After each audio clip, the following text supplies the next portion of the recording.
Welcome to Wisdom Shared, where parents, kids, and people on the front lines are the experts, and where connection inspires change. I am your host, Carol Blueweiss, and today we have as my special guest retired Special Agent Aaron Weeter on the show for a second time. On the last episode, Aaron explained from his perspective how the fentanyl epidemic today was born out of the prescription opioid crisis in the 90s. He will share with us what motivated him to become an FBI special agent, along with some inside stories that you won't want to miss. Let's get right to it. How does it work in the FBI that you're getting the people that become double agents to spy for you? We refer to them as informants or cooperating witnesses. The way that worked is if we heard about a particular doctor because local law enforcement had arrested somebody on a deal and figured out that they were a patient of that doctor.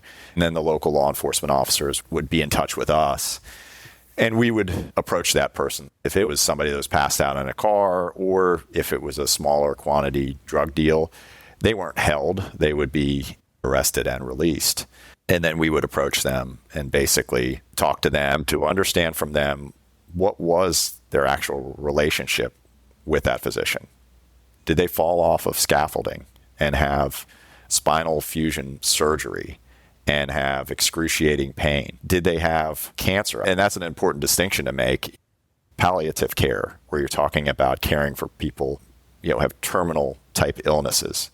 Whatever medications they need to make them comfortable as best they can, they should have full access to. These were folks that were otherwise healthy that we were interested in. If they were a significant dealer, right off the bat, I would tell them, look, history is history. You can't undo what is already done. And we are aware that you have sold huge quantities of these pills over the last few years. But there's always a reason for that. And we want to give you the opportunity to help yourself as best you can. But you're going to have to be truthful. You're going to have to be reliable when we call. And you're going to have to certainly stop selling the pills, because we're going to be taking the pills at this point from you. You were trained as a CPA, a certified public accountant. How did you end up becoming an FBI agent? Well, for me, it started up, at a young age. I grew up just one exit north of Quantico, Virginia, which is a big Marine Corps base. But on that Marine Corps base is the FBI Training Academy. And I grew up with a lot of kids in school who were sons or daughters of FBI agents stationed either at Quantico or at FBI headquarters in D.C. So I got a window into it there. And then I also had a very close family friend, and he was an FBI agent up in New York. And I remembered the stories that he told. One of my favorites that probably made the light go on in my head that that's something I wanted to do in the future was we went on a ski trip and stayed overnight with them in New Jersey before we took off the next morning for New Hampshire. And Howie wasn't home. He was working, of course. So I was asleep on the couch in the living room. And about 2 o'clock in the morning, I saw the door open, and I saw a man coming through the door with a briefcase in one hand and a shotgun in the other. And I thought, wow. Well, after the initial shock and concern wore off in my 12-year-old mind, I thought, this would be a great job to have, to apply your schooling and upbringing to a noble cause and something that would be exciting and invigorating to work. So, do all FBI agents carry guns? Yes. They do? They do. How do you become certified to become an agent? I went through college and got a degree in business accounting, and specifically with a focus to try to get myself into the FBI as quickly as possible. So the FBI recruits in a wide variety of fields and backgrounds. And accounting, I knew, was one that was a very quick route in. I also knew that it would be a great degree to have if I needed a job otherwise. And so got my accounting degree, got my CPA, and applied to the FBI in 1997. It was about a one-year process to get through all of the background investigation, the polygraph, the interviews, the testing. In 1998, I was offered an appointment as a special agent with the FBI, and I showed up at the academy, or I was told to show up at the academy, and it was a 23-and-a-half-year career thereafter, and I retired at the age of 50, having accomplished just what I had wanted to do in those 2 decades. What did your parents think when you told them you wanted to be an FBI agent? Oh, I think my parents were very supportive of it. They knew a number of FBI agents growing up, or when I grew up, again, living in that community, surrounded by agents who were coming and going from different assignments. Public service was important, and my mom certainly supported it very much as well, though they worried. They worried. Yeah, that was my wonder. And when you say special agent, are all FBI agents special? Well, that's a great question. I think they are, but that is just a name. And often I would get the question, what makes you special? And I said, that's just the title. I couldn't choose to just be an agent. That's a title. There are no agents. There are only special agents. I like that. They should be also special employees, you know? Absolutely. How was it for you to manage such an intense career and then come home to your family? And Well, certainly there were times where it was extremely challenging. My wife not knowing when I was going to be home or what I was doing. She knew back in college when we started dating that that's something that I wanted to do. But, at 26, when I came in, you're still pretty young. We didn't have any children, and life was still fluid enough to just adapt. But it was certainly a sacrifice. We had to move from Atlanta to Washington, D.C., which was not our choice. That was where I was assigned. And you could tell her, I'll be home late or not. I could. Yeah, no, I just mean about like the worry factor. Sure. Yeah, there were times, I think, where she was concerned. Are you okay? Where are you? But they were more, major events in the area, like the DC sniper or, September 11th type things, or even on January 6th, being at the Capitol on that day and, what's going on down there. It's just, watching the news, right? Can make you worry. Clearly you didn't choose what you were put on, but it just seems such a variety of cases. How does that work? They just assign you? Yeah, so coming out of the academy, you are assigned to an office, and within that office, you're assigned to a squad. So within the FBI, there are 56 field offices. So you rank your field offices, 1 to 56 in order of where you'd like to go. And I believe it was in week 7 that we were informed of our office assignment. So in week 7, I opened up an envelope and found out I was going to Washington, D.C. That was my first choice because I knew probability-wise I would likely get it. It was a big office. My roommate, on the other hand, got his 48th choice, and he was at the bottom of the class as far as choices. He went to Newark, no offense, to the northeast there. I was a CPA, and I was assigned to a white-collar crime squad. That didn't necessarily apply to the other accountants or CPAs in my class, and they were assigned to a variety of different squads: drug squads, fugitive squads, counterintelligence squads, counterterrorism. There are a multitude of places to work within the FBI, and that's why I think it's the most interesting, opportunity-filled law enforcement career that you can have, because you can really. I stayed in the same area for my time in the FBI, but I could have moved to within each of those areas if I had wanted to. You were assigned to the white collar, what do you say, white collar crime squad, or the financial crimes area. But yet you worked for 9/11 and you worked in the DC sniper case and then January 6th. So how does that fit in? Well, my office, which is the Washington field office of the FBI, is a large office. When major events like 9/11, the DC sniper, or January 6th take place, it's pretty much all hands on deck situation, and everyone responds and is assigned. So basically a squad, which I was part of a squad.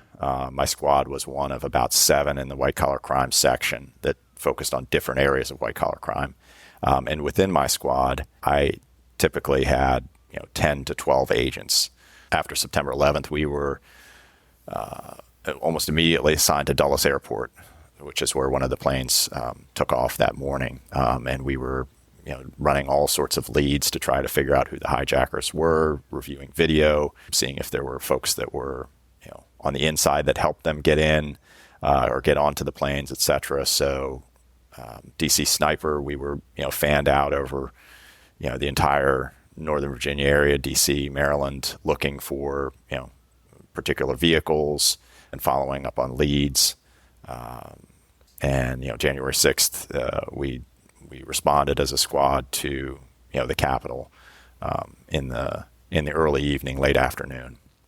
So basically, whenever anything large scale happens, everyone kind of is pulled in to respond and assist, and that can go on for weeks and months, and it could go on for just a period of days if it's a smaller event that resolves. But so there's certain events that take over whatever you were doing before, like any of the investigation of stuff that could wait.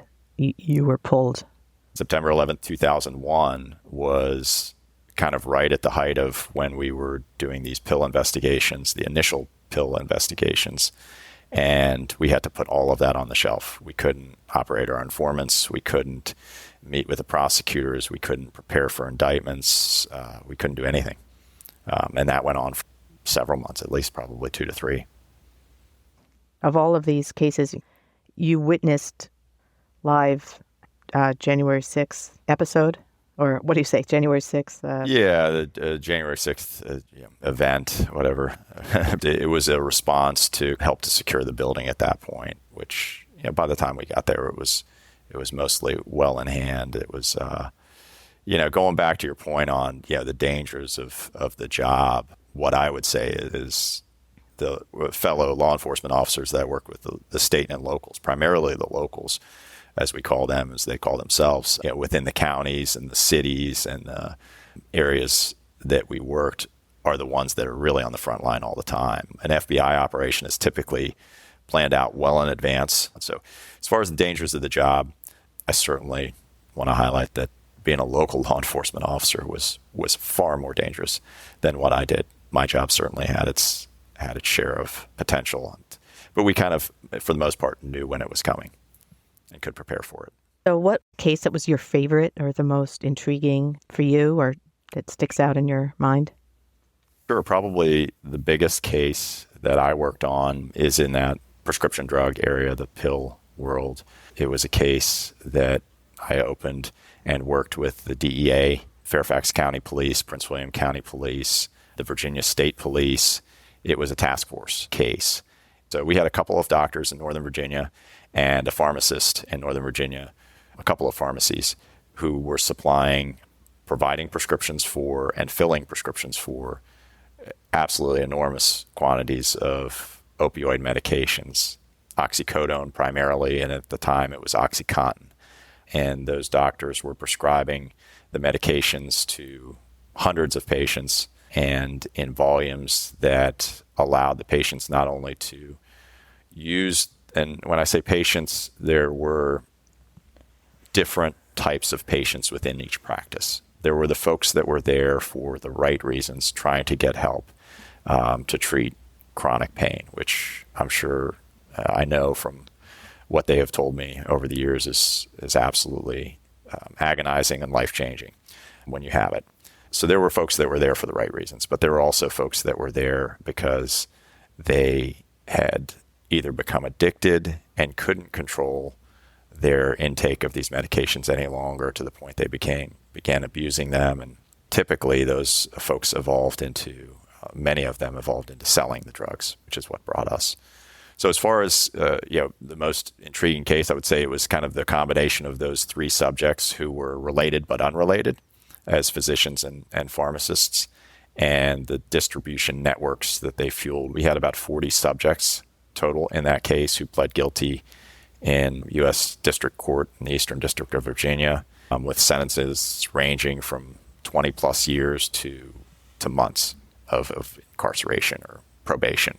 But it kind of ran the gamut.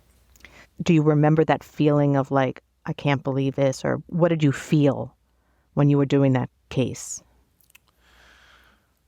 Well, I opened my first pill case in 1999. I had just started with the FBI in the Washington field office after my training in October of 1998. I want to say it was January of 99 I opened my first pill case. And I didn't have any background in opioids before that. I didn't really, frankly, know what they were. But I began working with the locals, the local law enforcement officers. and began hearing about this issue that they were having with prescription drugs. And the issue with prescription drugs for the local law enforcement officers is typically, many of these folks, if they were a patient, they had a prescription bottle. It had a doctor's name on it, it had a pharmacy label on it, and they were legally allowed to have it. The only difference is, it was very unlike cocaine or methamphetamine or any other type of illicit drug, heroin.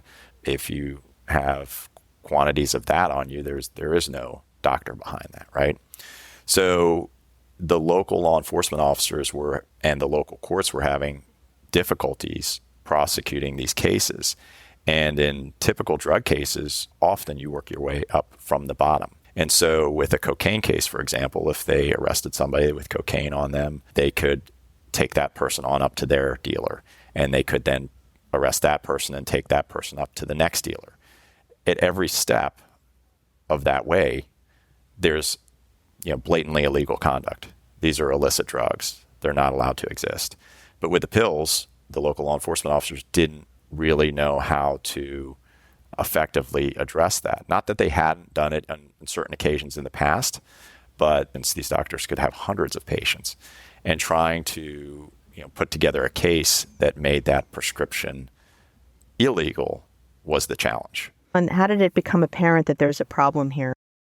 I would say it came from a variety of sources. Like I said, the medical board investigators might mention it to us on one day. A local law enforcement officer who's on a drug task force who we worked with would mention it. The next also worked with insurance companies. Insurance companies would note that certain providers or physicians would be prescribing medications that were larger in quantity or stronger in dosage than they typically saw. So really it came from a variety of different sources. Pharmacists were also a great source of information. And we developed actual informant type sources within pharmacies who would provide information to us, within the parameters of what they were allowed to do. But and say, hey, this looks really sketchy. I'm not sure what's going on here. I've got a van load of people from Maryville, Tennessee, which is outside of Knoxville. And they just pulled up in front of the pharmacy and they're seeing a doctor in Maryland. And they're all in their early 20s and they're all filling virtually the same types of prescriptions for oxycodone, Xanax, morphine, and other medications. So pharmacists were also a great source of information for us. And then the question, how do we figure out whether this is a criminal conspiracy or conduct or whether this is, just the practice of medicine? I watched Chasing the Dragon. That was a great documentary that showed what can happen, and from the point of view of people people think of drug addicts as a certain kind of type, but in actuality, especially with this opioid epidemic, it wasn't that at all. It was regular people having regular lives, being brought up in a very comfortable situation, getting well educated. Right. The demographic, there is no, bias or prejudice toward who you are, what demographic you come from. It affects everyone, from the young teenager to, the 60 and 80-year-old grandmother who's financing her trips to, on cruises with the pills that she gets because she doesn't use them. She passed them on to her family members who are running a pill operation, and she gets to enjoy, trips out of it. So Whoa. That was a case? Yeah, that was a case. Yeah. Tell me more. So that was a case. It started with some doctors, and then we started to look at some of the patients as well to see if we could identify some folks who were dealers, patient dealers, who we might be able to motivate. And I say motivate when you're addicted to these medications and you're selling them and you get arrested. The last thing you want to do is stay in jail because, if you stay in jail, you're going to go through withdrawals, and withdrawals are terrible. In that case, we had two brothers and at least one one of their sons that were involved in distributing these pills. And they had doctors, some doctors that they were getting them from, and they were also getting them off the street in D.C. at lower prices and reselling them in Virginia at higher prices. The mother was literally, I think she was certainly in her late 70s, but probably in her early 80s. She was taking cruises, and she would get her pills every month, and she would pass them on to the kids, and they would sell them. When I say kids, these guys were in their 50s. But yeah, that's how she was kind of enjoying her lifestyle. It's just mind-boggling of a grandmother selling drugs to family members to make money to go on trips. Just is like, my brain can't even compute that. Yeah. Well, she was a tough nut to crack too, because we talked to her a number of times, and everybody, in the family kind of told us that she was a supplier of some of the pills, but she would never give it up. She's like, "Oh no, I take my pills." I said, "Well, would you mind if I counted them? You have them here?" "Oh, well, I'm running a little short. I took a few extra." So, what are you going to do? There's a certain type of person that probably doesn't meet the description of somebody who's going to be, punished for these activities. And even if they're 80 years old, they have to face the judge, but we also have to face the judge and bring in the right cases. And in this case, it wasn't huge quantities every month, but she was definitely given her pills. So was she arrested? No, our witnesses would have been looked at as not the most credible folks, and she would have been looked at as a very pitiful subject. So she was not arrested. We didn't have any hand-to-hands with her. We did try to send some folks in to get pills off of her, but I think maybe she was out at that time or something. So I assume she wasn't using them. She wasn't. No, she might have been using a few, but yeah, to your point, I mean, it spans a wide demographic as far as the folks that become addicted to prescription drugs and other drugs. And who sell them, too. Correct. Now, these people that you had described that you would wire them and they'd speak to the doctors, what was the arrangement? Were they paid by the FBI? Was it volunteer? Was it in exchange for less of a sentence? But they sound like they've already served their sentence, from what you said. Am I wrong? Well, yeah. So the way it works is, there's the initial arrest, and then you have a charge, and then you're basically either going to plead guilty or not guilty. Most people plead not guilty initially, and then they are set for trial. So it's somewhere in between that stage of being arrested and charged, and when they're set for trial. Basically, they would, in a lot of cases, they would have an attorney, and the attorney would say, "Hey, go work with the FBI, go work with the DEA, work with the locals, try to work these charges off," per se. You don't work the charges off completely, but it goes to their benefit if they cooperate reliably and I guess, effectively with an investigation. So it's more on their anticipating benefit on the back end of their charges.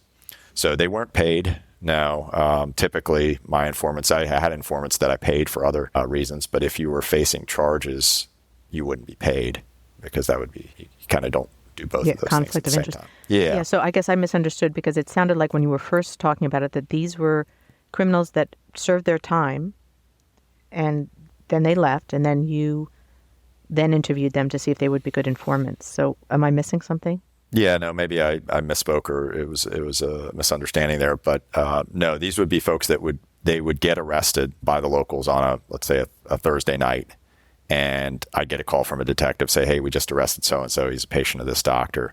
He said he wants to cooperate." I run out the next morning and talk to the guy. Usually at that point, he's probably still in jail, but soon thereafter, he bails out. The police talk to his attorney, say, "Hey, look, if this guy wants to cooperate, we can work with him." And that gets relayed to the judge, that the government has no opposition to release in this case, because if they're incarcerated, there's really no cooperation they can have as far as recording anything. So they need to be out. So yeah, so that would be worked out sometime in that span between when they're arrested and when they eventually adjudicated on their charges, which could be months, many months, half a year, easy. So it gives you a good long window to work with them. And is that how you caught most of? Was that the strategy used? Yes. To get your evidence. For the most part, so we did send patients in Well, we typically wouldn't try to send somebody that was an informant or a cooperating witness in cold if they weren't an existing patient. The majority of folks that we used to record their interactions with the physicians were existing patients. We did, however, use undercover officers as well. And these would be just cold initial appointment. They would walk in and say, this is my issue. This is what I'm looking for. She went in there. It was Adderall, basically a controlled substance. Speed. Basically, she went in there and said, hey, look, I'm a fitness model. I use this stuff. I got it from a friend. It helps me keep my weight off. And I also, sometimes share it with some of my clients. They think it works really well. And we did that over a period of like a couple visits, but we had 3 or 4 visits with it. The doctor had no issue. He would give extra prescriptions to her for her clients, or increase. He wouldn't say, well, I'm not going to give you an extra prescription. And then we would have the undercover say, well, can you just bump mine up by like 50? And then I'd have more to give to her. Yeah, I can do that. So yeah, there were different scenarios where we would use undercovers, but undercovers were more difficult to get in than an existing patient for obvious reasons. Do you laugh when you watch FBI shows, like how they show everything like this? What I would say is, don't believe everything you read or hear on the news or in the papers about what's going on, within the FBI or within our cases. And also certainly don't believe everything that you see on TV shows.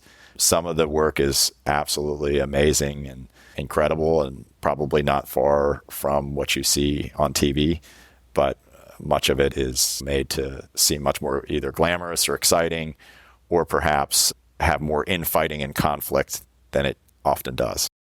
Do you have a favorite? As far as a show or a movie or a TV show?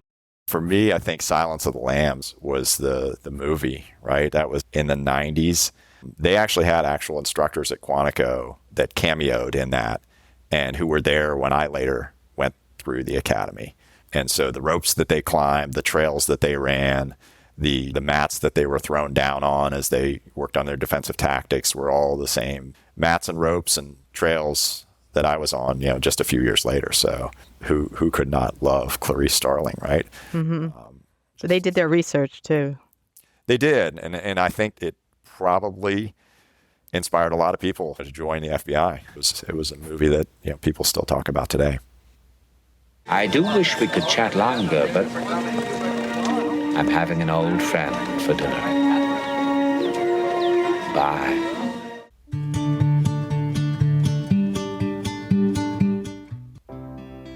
Thank you so much for listening to Wisdom Shared. If you enjoyed this episode, please be sure to check out all the other episodes.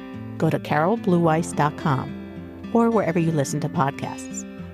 If you like what you're hearing on Wisdom Shared, please spread the word and share this podcast with your friends. Leave a review and subscribe so you can receive wisdom every month. Thanks for listening.